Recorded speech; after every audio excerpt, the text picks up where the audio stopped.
Bismillahirrahmanirrahim. Assalamualaikum warahmatullahi wabarakatuh. Alhamdulillahi rabbil alamin. Hamdan katsiran tayyiban mubarakan fih kama yuhibbu rabbuna wa yardah. Asyhadu an la ilaha illallah wahdahu la syarika lah wa asyhadu anna Muhammadan abduhu wa rasuluh. Allahumma salli wa sallim ala Muhammadin wa ala alihi wa ashabihi wa man tabi'u bi ihsanin ila yaumiddin, amma ba'du.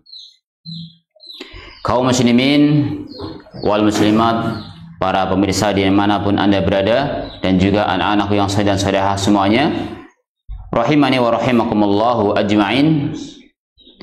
Pertama, kita bersyukur kepada Allah Subhanahu wa taala. Alhamdulillah, pada kesempatan yang baik ini kita bisa berkumpul kembali, berjumpa kembali dalam acara Kisah Anak Soleh, yang mana sudah kita sampaikan beberapa kisah dari sahabat Nabi Muhammad SAW dan juga sahabiyah, yang kita berharap agar kita bisa mengambil ibrah, pelajaran dari kisah-kisah mereka semuanya. Salam dan salam semoga tercurahkan kepada Nabi kita Muhammad SAW, juga kepada keluarganya, kepada para sahabatnya, dan kepada orang-orang yang mengikuti sunnah-sunnah beliau sampai hari kiamat. Anak-anakku yang saleh dan salehah semuanya, dan juga para pemirsa dimanapun Anda berada, insya Allah pada kesempatan yang baik ini kita sampaikan kisah sahabat Nabi Muhammad SAW yang beliau dikenal dengan ulama umat ini, Hibratul Ummah. Kira-kira siapa ini? Seorang sahabat yang mempunyai julukan Hibratul Ummah atau ulama umat ini. Siapa kira-kira? Dialah namanya Abdullah bin Abbas. Abdullah bin Abbas. Di mana Abdullah bin Abbas ini adalah seorang sahabat Nabi Muhammad SAW yang tidak berbeda dengan Ibnu Zubair dalam usia, karena mereka berdua sama-sama mengetahui dan hidup pada masa Rasulullah SAW. Mereka itu masih kecil, yaitu Ibnu Zubair dan Abdullah bin Abbas atau Ibnu Abbas itu seusia atau sepadan dengan beliau ini, Ibnu Zubair sama Ibnu Abbas. Di mana ketika Rasulullah SAW hidup, beliau masih kecil. Nah, Rasulullah SAW wafat sebelum Ibnu Abbas mencapai usia dewasa. Jadi ketika Nabi SAW wafat, Ibnu Abbas ini masih kecil. Tetapi ia adalah sosok lain yang dalam usia kecilnya telah mendapatkan segala ramuan untuk kepahlawanan dan dasar-dasar kehidupan dari Rasulullah SAW.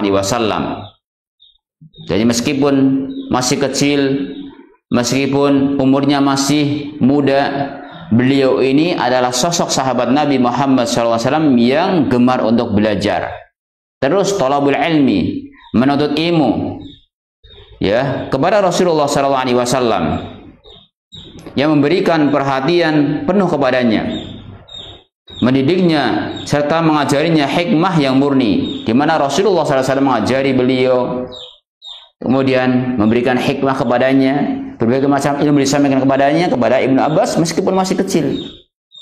Di antaranya, ya ghulam ihfadillah yahfadaka, wahai anak, jagalah Allah, niscaya Allah akan menjagamu. Ihfadillah tajidhu tujahaka, jagalah Allah, niscaya Allah akan ada di hadapanmu. Di mana yang jelas Ibnu Abbas ini meskipun masih kecil, beliau itu adalah orang yang gigih untuk belajar kepada Nabi SAW, sehingga bisa memperoleh berbagai macam ilmu. Dengan keteguhan iman, kekuatan akhlak, serta ilmunya yang luas, Ibnu Abbas mencapai kedudukan tinggi di lingkungan para tokoh di sekitar Rasulullah SAW.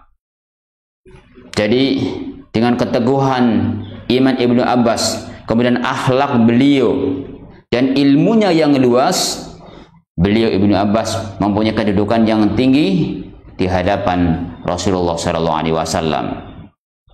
Dibandingkan para sahabat yang lainnya, beliau mempunyai nilai plus. Kemudian, siapa Abdullah bin Abbas itu? Ia adalah putra Abbas bin Abdul Muttalib bin Hisham. Jadi Abdullah bin Abbas berarti Abdullah putranya Abbas bin Abdul Muttalib, berarti dia adalah putra Abbas bin Abdul Muttalib bin Hisham, paman Rasulullah SAW. Ia dijuluki sebagai Al-Khibr, yang tadi disampaikan di awal, Khibrul Ummah, tinta umat ini atau ulama umat ini. Ia mendapatkan julukan itu karena otaknya yang cerdas, mata hatinya yang tajam. Otaknya cerdas, mata hatinya tajam, cara pandangnya jelas. Jadi cerdas, kemudian mata hatinya yang tajam. Sudah seperti itu, pengetahuannya luas. Meskipun masih muda, beliau ini terkenal orang yang cerdas dan pengetahuannya luas, mata hatinya tajam. Maka beliau sosok menjadi dikenal seorang yang khibratul ummah, ulama umat ini. Saudara seiman rahimani wa rahimakumullah ajma'in, dan juga anak-anakku yang saleh dan salehah semuanya dimanapun Anda berada, bagaimana kondisi Abdullah bin Abbas di masa kecilnya? Sejak kecil Ibnu Abbas telah mengetahui jalan hidup yang akan ditempuhnya, dan ia lebih mengetahuinya ketika suatu hari Rasulullah SAW menariknya ke dekat beliau saat ia masih kecil. Lalu sambil menepuk-nepuk bahunya, beliau mendoakan. Waktu masih kecil pernah ditarik bahunya oleh Nabi SAW. Didekatkan, kemudian sambil tepuk. Ya, bahunya tepuk. Tak, tak, tak, tak. Ya, Ghulam, ya Ibn Abbas. Ya Allah, berikanlah ia kepahaman tentang din ini dan ajarkanlah kepada takwil. Allahumma faqihu fid din, sambil tepuk-tepuk punggungnya. Wa alimhu at-ta'wil, dan ajarkan kepadanya takwil, ajarkan kepadanya tafsir. Ini doa dari Nabi SAW kepada Ibnu Abbas. Padahal masih kecil sudah didoakan. Bagaimana kita tahu sendiri bagaimana doa Nabi SAW mustajab, doa Rasulullah SAW. Dan betul Ibnu Abbas menjadi orang yang pandai, orang yang cerdas dalam masalah agama. Kemudian kesempatan datang berturut-turut di mana Rasulullah SAW mengulang-ulang doa tadi bagi Abdullah bin Abbas sebagai saudara sepupunya itu. Jadi Abdullah bin Abbas adalah saudara sepupu Rasulullah SAW, dan beliau selalu mendoakan kepada saudara sepupunya tadi. Ketika itulah Ibnu Abbas menyadari bahwa dirinya diciptakan untuk ilmu dan pengetahuan. Beliau menyadari kalau beliau diciptakan untuk ilmu dan pengetahuan, berarti harus belajar semangat, harus thalabul ilmi, harus terus belajar dan bertanya kepada Rasulullah SAW.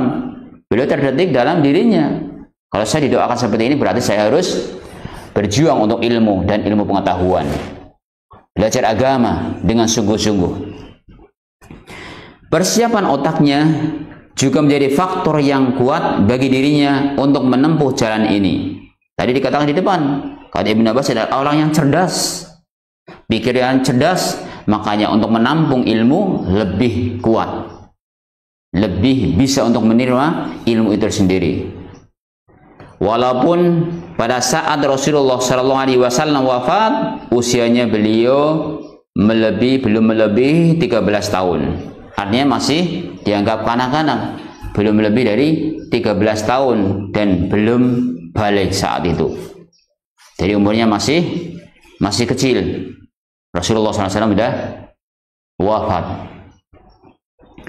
ia sejak kecil tidak pernah satu hari pun berlalu tanpa menghadiri majlis Rasulullah SAW dan menghafalkan apa yang beliau ucapkan. Subhanallah. Ini sosok contoh anak yang soleh, sahabat Nabi Muhammad SAW yang dekat dengan Nabi SAW, yang cinta ilmu, semangat untuk belajar. Maka anak-anak semuanya yang soleh dan solehah semuanya berusaha seperti Ibnu Abbas untuk semangat belajar, thalabul ilmi. Bagaimana tiada hari tanpa bertemu dengan Rasulullah SAW.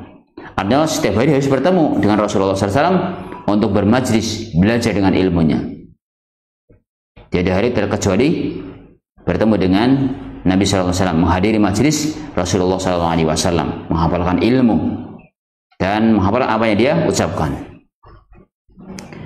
Kemudian setelah kepergian Rasulullah SAW ke Ar-Rafiq Al-A'la, yaitu meninggal, wafat, Nabi SAW wafat, Ibnu Abbas sangat antusias untuk belajar dari para sahabat Rasul yang pertama tentang apa saja yang belum ia dengar, dan pelajarilah sendiri dari Rasulullah SAW.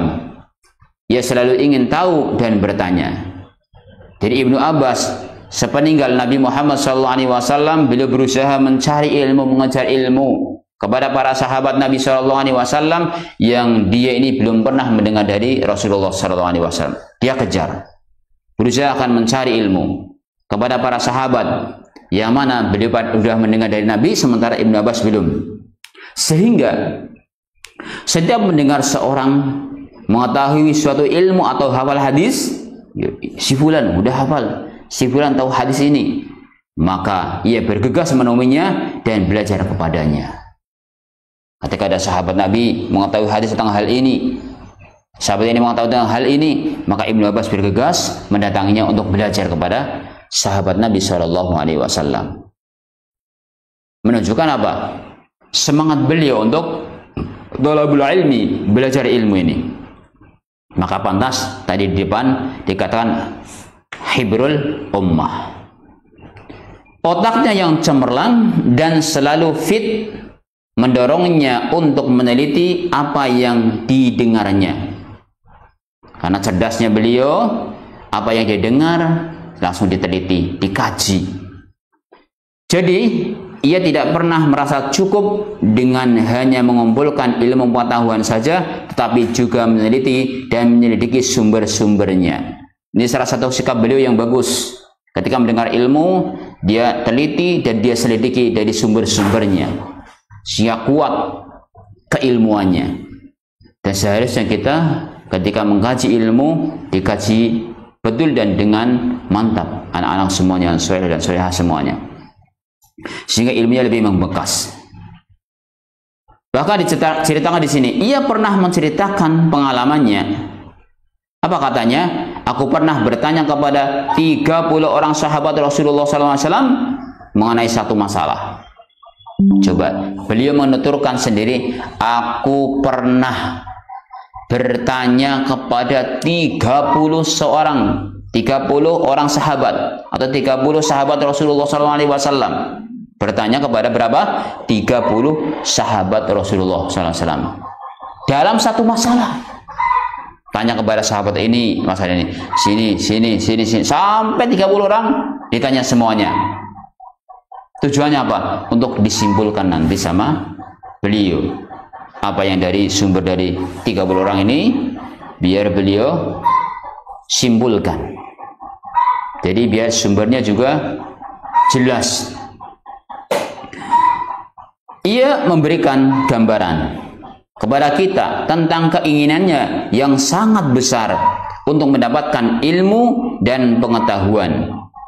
Dengan ungkapannya, ketika Rasulullah SAW wafat, aku katakan kepada salah seorang pemuda Ansor.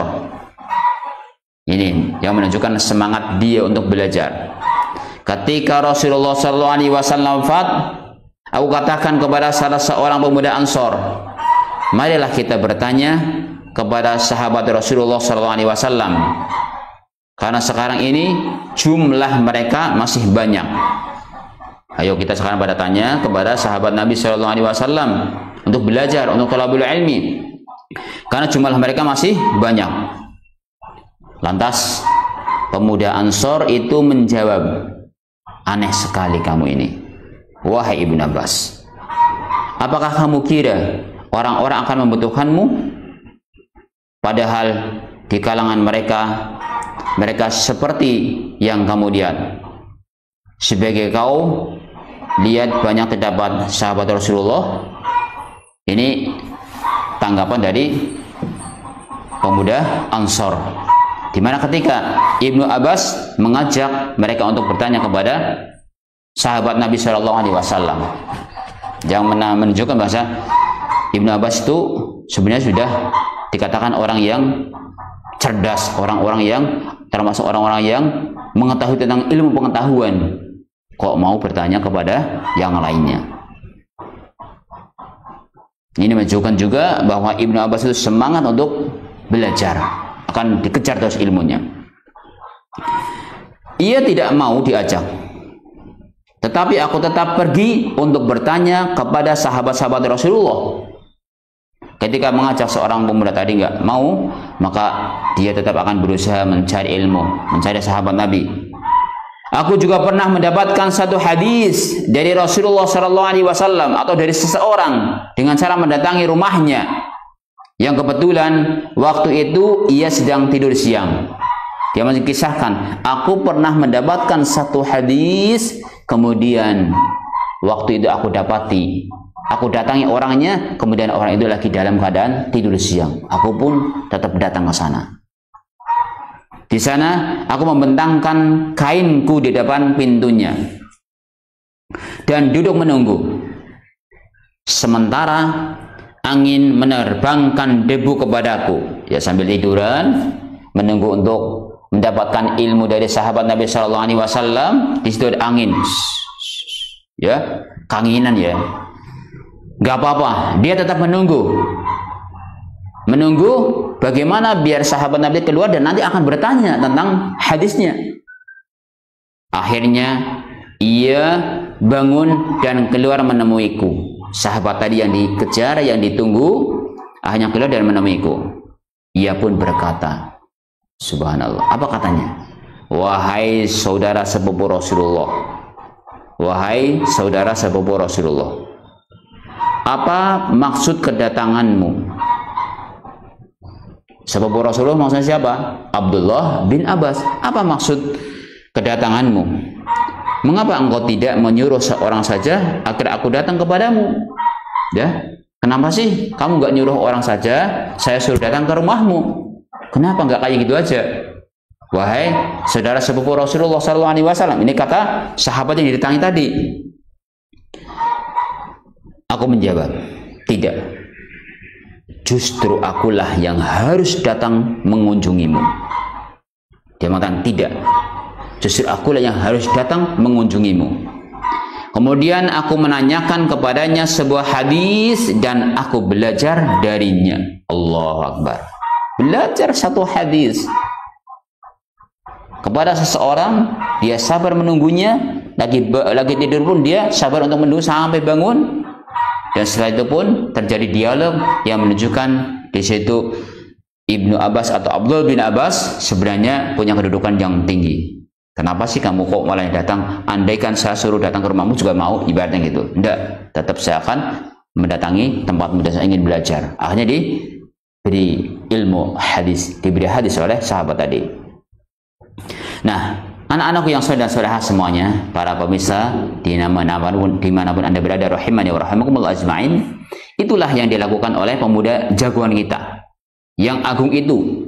Ia selalu bertanya dan bertanya, mencari jawaban dengan teliti, mengkajinya dengan seksama, dan menganalisis dengan pikiran yang brilian, yang bagus.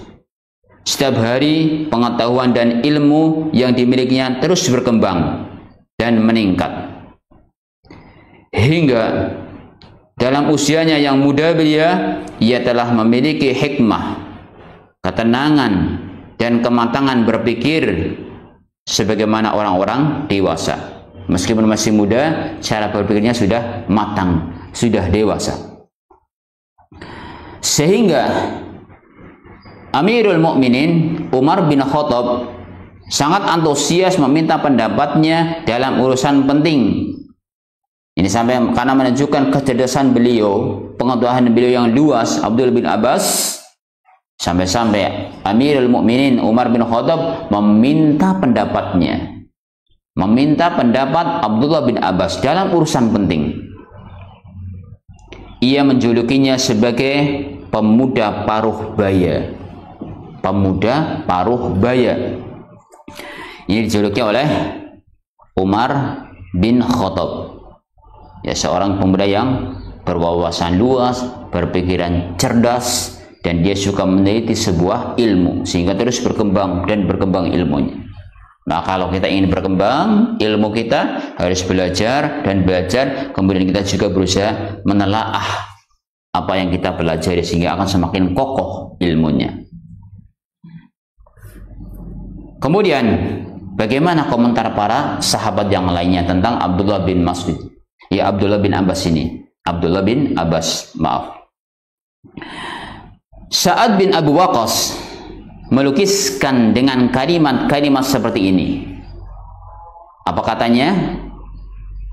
Aku tidak pernah melihat seorang pun yang lebih cepat memahami, lebih tajam berpikir, lebih banyak dapat menyerap ilmu, dan lebih luas kesantunannya daripada Ibnu Abbas.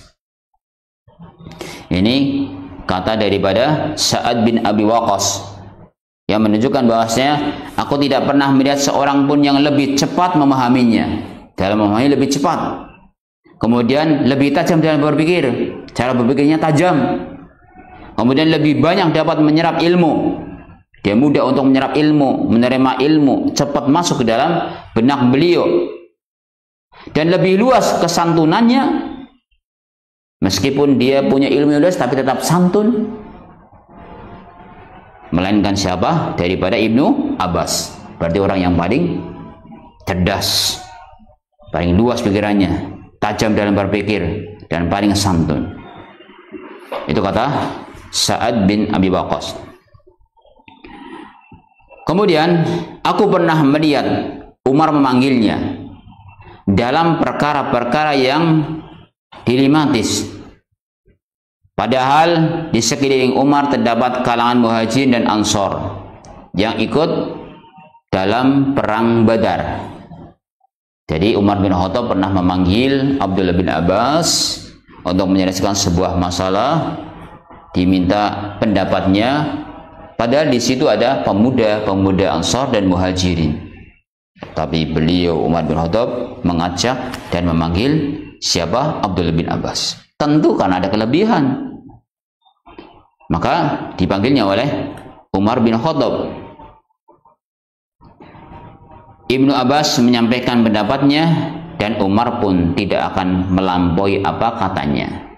Berarti pendapat Ibnu Abbas yang disampaikan kepada Umar bin Khattab didengarkan dan diikuti oleh beliau. Ini menunjukkan keluasan ilmu beliau dan kesantunan beliau dan juga ketajaman dalam berpikir beliau. Ini kata tanutulan dari Sa'ad bin Abi Waqqas. Kemudian ulama lain atau sahabat lain berkata, Ubaidullah bin Utbah juga menceritakan tentang dirinya, menceritakan tentang Abdullah bin Abbas ini. Apa katanya? Tidak ada seorang pun yang lebih tahu tentang hadis yang diterimanya dari Rasulullah SAW daripada Ibnu Abbas. Kata beliau, kata Ubaidillah bin Utbah, tidak ada seorang pun yang lebih mengetahui, lebih tahu tentang hadis yang diterimanya dari Rasulullah SAW dibandingkan Abdullah bin Abbas.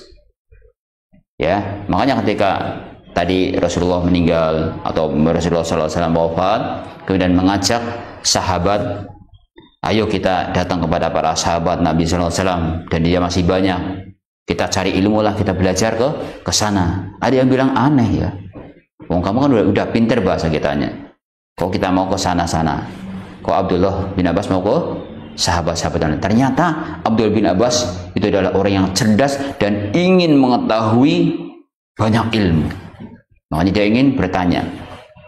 Maka pantas penuturan dari Ubaidillah bin Utbah tadi, tidak ada seorang yang lebih mengetahui tentang hadis yang datang dari Rasulullah SAW dibandingkan Abdullah bin Abbas ini. Kemudian, aku tidak melihat orang yang lebih mengetahui tentang putusan Abu Bakar, Umar, dan Utsman daripada dirinya.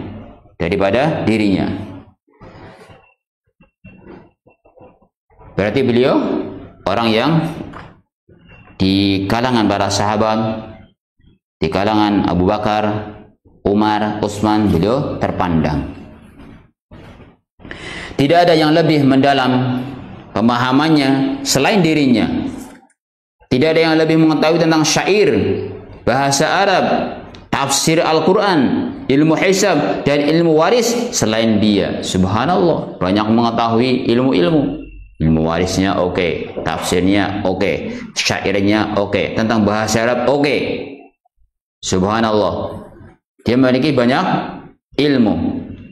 Ia memiliki hari-hari tersendiri untuk duduk membahas persoalan fikih, tafsir, peperangan, syair, serta sejarah dan kisah-kisah Arab. Meluangkan waktunya. Ini sebaiknya seorang thalabil ilmi, seorang dai, ustadz itu meluangkan waktunya untuk belajar, mengkaji agama Allah Subhanahu wa taala. Dan beliau Abdullah bin Abbas meluangkan waktunya di hari-harinya untuk mengkaji, mempelajari syair, sejarah dan juga kisah-kisah Arab, dan juga ilmu tafsir, fikih, dan yang lainnya. Aku tidak mengetahui seorang ulama pun yang duduk dalam majelisnya kecuali tunduk kepadanya, dan tidak ada yang bertanya kepadanya kecuali mendapatkan jawaban darinya. Ini penuturan daripada Ubaidillah bin Utbah tadi. Jadi pertanyaan-pertanyaan yang dilontarkan kepada Abdullah bin Abbas banyak yang terjawab. Jadi dijawab mayoritasnya. Maka kaum muslim rahimani wa rahimakumullah ajmain, seorang muslim penduduk Basrah juga melukiskan, menggambarkan bagaimana tentang dirinya, tentang Abdullah bin Abbas, yang pada waktu itu Ibnu Abbas menjadi gubernur di sana, di daerah Basrah, di bawah perintah Ali bin Abi Thalib, yang mengatakan Ibnu Abbas itu mengambil 3 hal dan meninggalkan 3 hal. Ini kata komentar dari seseorang muslim penduduk Basrah, ngomong tentang beliau. Jadi Ibnu Abbas itu mengambil 3 hal dan meninggalkan 3 hal, yaitu 1, mampu mengambil hati pendengar apabila ia berbicara. Luar biasa. Mampu mengambil hati pendengar ketika beliau berbicara. Menjadikan para pendengarnya itu memperhatikan, terkesima, ya, terpesona juga dengan apa yang disampaikan oleh beliau. Yang kedua, mendengar dengan baik bila berbicara. Mendengar dengan baik bila berbicara.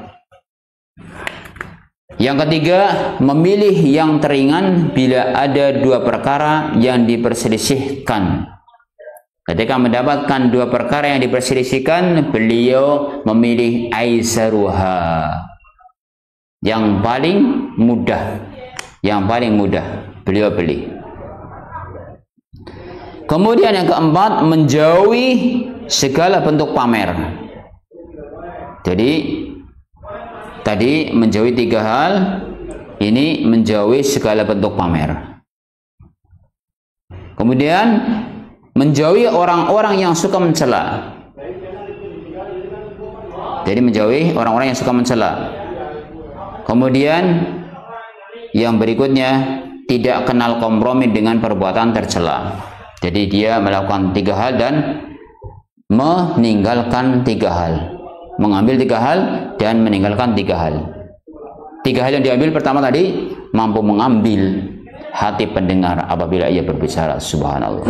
Kemudian mendengar dengan baik bila berbicara. Kemudian yang ketiga, memilih yang teringan bila ada 2 perkara yang diperselisihkan. Kemudian beliau meninggalkan 3 hal, yaitu menjauhi segala bentuk pamer. Itu Abdullah bin Abbas menjauhkan segala bentuk pamer. Yang kedua, menjauhi orang-orang yang suka mencela. Kemudian yang ketiga, tidak kenal kompromi dengan perbuatan tercela. Itu kondisi Abdullah bin Abbas.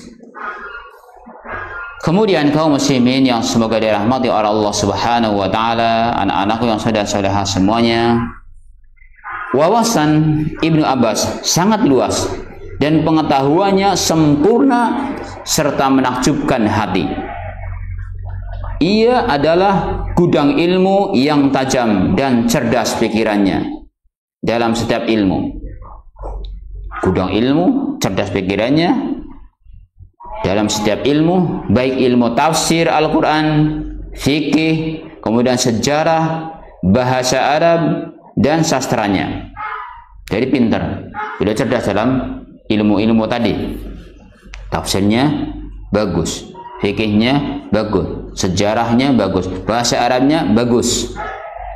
Karena itulah ia menjadi sumber referensi bagi para peneliti. Orang-orang berbondong-bondong mendatanginya dari berbagai penjuru negeri Islam untuk mendengarkan ilmu darinya dan mendalami ilmu pengetahuan. Subhanallah, biasa. Dari berbagai macam penjuru, dari berbagai daerah datang ke rumah beliau, datang ke rumah Abdullah bin Abbas untuk thalabul ilmi, untuk belajar ilmu. Kalau tadi Abdullah bin Abbas bisa datang ke para sahabat untuk mengambil ilmu. Sekarang gilirannya beliau didatangi oleh banyak orang untuk diambil ilmunya. Bagaimana coba kondisinya? Bagaimana kondisi beliau ketika didatangi oleh para penuntut ilmu yang haus dengan ilmu? Salah seorang sahabatnya yang hidup semasa dengannya pernah menuturkan ini, coba. Kata sahabat teman beliau, aku pernah melihat majlis Ibnu Abbas. Aku pernah melihat majlisnya Ibnu Abbas, tempat kajiannya, majlis taklim beliau. Seandainya seluruh orang Quraisy merasa bangga dengannya, tentu ia cukup menjadi kebanggaan mereka. Andai orang Quraisy bangga dengannya, cukuplah adanya Abdullah bin Abbas sebagai kebanggaannya. Kenapa? Karena begitu banyak yang datang ke majlis beliau sampai berdesak-desakan. Yang mau tanya tentang tafsir, yang mau tentang waris, yang mau tanya ini, berdesak-desakan. Datang ke rumah Abdullah bin Abbas, ke majlis beliau. Aku melihat orang-orang berkumpul di depan pintunya hingga tidak ada jalan lagi. Allahu Akbar. Desel-deselan, mau ke majlis Ibnu Abbas, desel-deselan, sampai dikatakan di sini bahwa aku melihat orang-orang berkumpul di depan pintunya hingga tidak ada jalan lagi. Berarti betul-betul sesek, sempit. Orang Jawa bilang sesek ya, sehingga seseorang tidak bisa maju atau keluar dari tempat itu karena penuh sesak. Maju nggak bisa, mundur nggak bisa, begitu desek-desekan. Mau apa coba ini? Ya, mau thalabul ilmi, mau mencari ilmu, menuntut ilmu. Dan ini seharusnya seorang muslim bersemangat untuk thalabul ilmi, mencari ilmu di majlis-majlis yang menyampaikan Al-Quran dan Sunnah Nabi Shallallahu Alaihi Wasallam. Aku pun menemuinya dan mengabarkan kepadanya tentang kerumunan mereka di depan pintunya. Lantas ia berkata kepadaku, sediakanlah air wudhu untukku. Ketika dikabarkan, banyak orang di luar, cara sini ya, Ustadz, di luar banyak orang pada ingin belajar pada panjenengan, mau bertanya kepada panjenengan, begitu penuh orang di luar.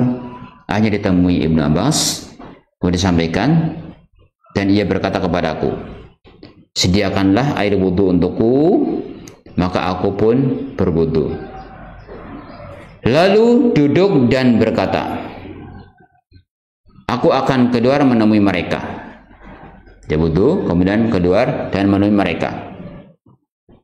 Panggillah, sudah, sekarang panggillah siapa yang ingin bertanya tentang Al-Quran dan takwilnya. Yo, sekarang panggil. Ya, kamu sekarang keluar, panggil. Siapa yang ingin bertanya tentang Al-Quran dan tafsirnya. Takwilnya di sini maksudnya tafsirnya, siapa? Silakan datang. Datang. Aku lalu keluar dan memberitahukan pengumuman kepada mereka. Sudah tahu pengumuman dan akhirnya datang. Mereka masuk hingga memenuhi rumah, dan jika mereka bertanya tentang apapun, pasti Ibnu Abbas menjawabnya dengan baik, bahkan memberikan keterangan yang lebih banyak. Jika bertanya, dijawab, dan bahkan memberikan keterangan yang banyak. Kemudian Ibnu Abbas berkata kepada mereka,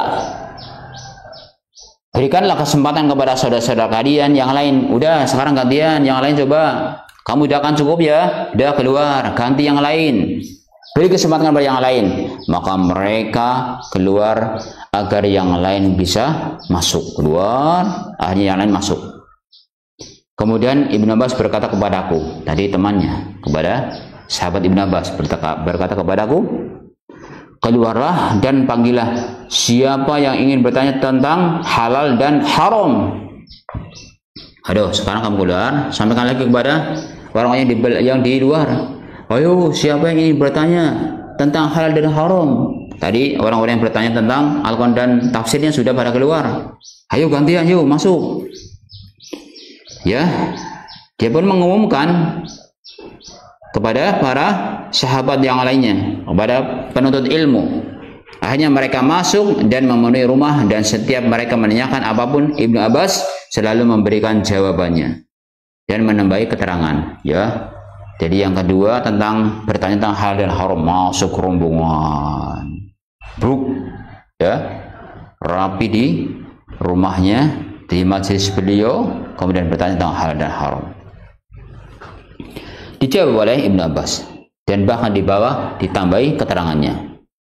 Kemudian Ibnu Abbas berkata, keluarlah agar yang lain masuk. Mereka pun keluar. Udah, sekarang keluar yang sudah keluar, biar yang lain gantian masuk. Kemudian ia berkata kepadaku, keluarlah dan panggillah siapa yang ingin bertanya tentang ilmu waris. Tadi tentang halal haram, sekarang yang mau bertanya ilmu waris, silahkan sampaikan. Ya, sampaikan kepada mereka. Siapa yang bertanya ilmu waris, silahkan masuk. Masuk. Di situ tanya tentang ilmu waris. Kemudian setelah mereka selesai, dijawab oleh Ibnu Abbas dan diberi keterangan yang detail, sudah keluar.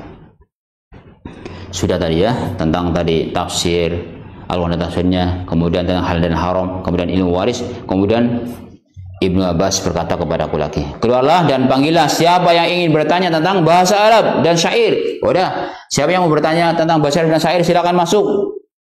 Ya, Ibnu Abbas pun, ya, setelah masuk semuanya, dijawab oleh Ibnu Abbas dan diberi keterangan, hanya keluar. Keluar orang-orang ini biar gantian kepada yang lainnya. Sudah, waris sudah, kemudian bahasa Arab sudah. Ini kondisi bagaimana begitu banyak orang-orang yang mau belajar kepada Ibnu Abbas. Di samping ingatan yang kuat, bahkan luar biasa, Ibnu Abbas memiliki pula kecerdasan dan kepintaran yang istimewa. Dalil dan argumentasi yang ditampakkannya bagaikan cahaya matahari, menembus ke dalam kalbu, menghidupkan cahaya iman. dan dalam percakapan atau berdialog tidak saja ia membuat lawannya terdiam, mengerti dan menerima alasan yang disampaikannya, ya, tetapi juga menyebabkannya diam terpesona karena logikanya yang menakjubkan dan keahliannya ya dalam berbicara. Jadi ini Ibnu Abbas karena begitu cerdasnya, ketika beliau berdebat, bukan hanya menyampaikan, tapi bagaimana membantah, kemudian memberikan secara logika dan membuat si lawan itu terpesona, kalah, terdiam dan terpesona, sehingga mengakui kalau Ibnu Abbas itu orang yang hebat dan cerdas. Ini ketika berdebat. Meski sekian luasnya ilmu dan ketepatan argumentasi, Ibnu Abbas tidak melihat sebuah diskusi dan perdebatan itu sebagai wujud adu kecerdasan untuk memamerkan ilmunya, tidak. Kemudian bangga bila bisa mengalahkan lawannya. Sebaliknya, ia melihat itu sebagai jalan yang paling ampuh untuk mendapatkan dan mengetahui kebenaran. Ini jalan yang paling ampuh untuk mengetahui dan menyampaikan kebenaran kepada umat, maka diadakan perdebatan dengan cara logika. Nah, itu menunjukkan kecerdasan Ibnu Abbas atau Abdullah bin Abbas dan semangat beliau dalam thalabul ilmi dan juga menyebarkan ilmu. Dan insya Allah kita akan lanjutkan bagaimana sikap Ibnu Abbas dalam berdialog. Ya, berdialog seperti dengan orang Khawarij. Nanti kita akan sampaikan bagaimana dialog dia dan sampai terkalahkan dan akhirnya mengakui kecerdasan Ibnu Abbas.